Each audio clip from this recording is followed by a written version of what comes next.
ставот мој на Социјалдемократскиот сојуз и на опозицијата е јасен кога се работи за јавното обвинителство и судството, односно правосудството во Република Македонија.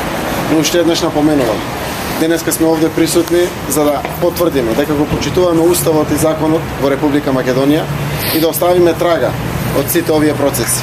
Напоменувам дека се надевам дека ќе се одважат поединци во јавното обвинителство и во судството да судат и носат одлуки исклучиво по устав и по закон, ниту повеќе, ниту помалку. Напоменувам дека знам дека најголем број од луѓето вработени во обвинителство и во судство се честни луѓе, еден дел се под притисок и еден многу мал дел се директни извршители и соучесници со извршната власт за незаконски действија. Денеска нема да ги коментирам разговорите во обвинителство, заради тоа што сакам да останам на тоа што го зборувам, да го почитувам процесот. Повелете прашање. Господин Мазаев, говора да тоа за ново кривично дело за примање подкуп. Еве вчера на трибината на Социјалдемократскиот сојуз и опозицијата јас ги кажав моите ставови, би додал само дека една година, може и нешто повеќе, се мачат како да наместат давање на пари на претседателот на опозиција. Катастрофа. На сите можни начини се обидува тоа да го направат.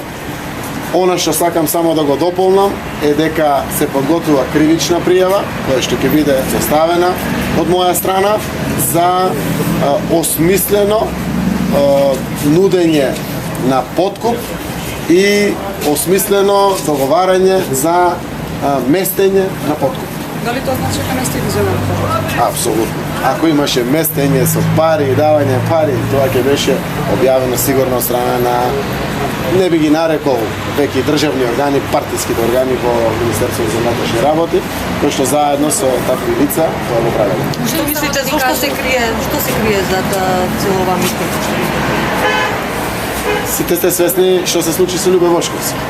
Овој процес почнува да се организира непосредно пред последните парламентарни избори. Знаете јавно дека го повикав премиерот да каже дали има поставено посебни истражни мерки врз претседателот на СДСМ и лидер на опозицијата. Никогаш не добив одговор на овој прашање. Апсолутно тоа го знаем. Целиот овој процес кој што се случуваше, апсолутно цело време индицираше дека некој мачи како Назаев да му бутне пари. И секако злосторството кое што оваа власт го прави сите овие години оди до тие крајности, која не само мене, туку најверојатно и на многу наши сограѓани има многу јасно што прават. Дел од овие усмислени злосторства знаеме да ги осознаеме, другиот дел Господа ни е на помош да ни дава памет да може да го спречиме тоа злосторство. Назаев дадовте ли исказ во врска со обвинувањата во јавното обвинителство или да се браните? Не би. Не, секако дека нема да го користам правото на молчење, ќе дадам исказ во соодветен дел од постапката, а нема да коментирам што денеска се случило заради почит на самата постапка. После вашиот вчерашен настап имаше владачката ВМРО ДПМН преку соопштение. Ако досега се велеше дека имате креирани материјали, сега веќе има еден чекор понатаму, односно дека се работи за монтирани, сечени, лепени и така натаму.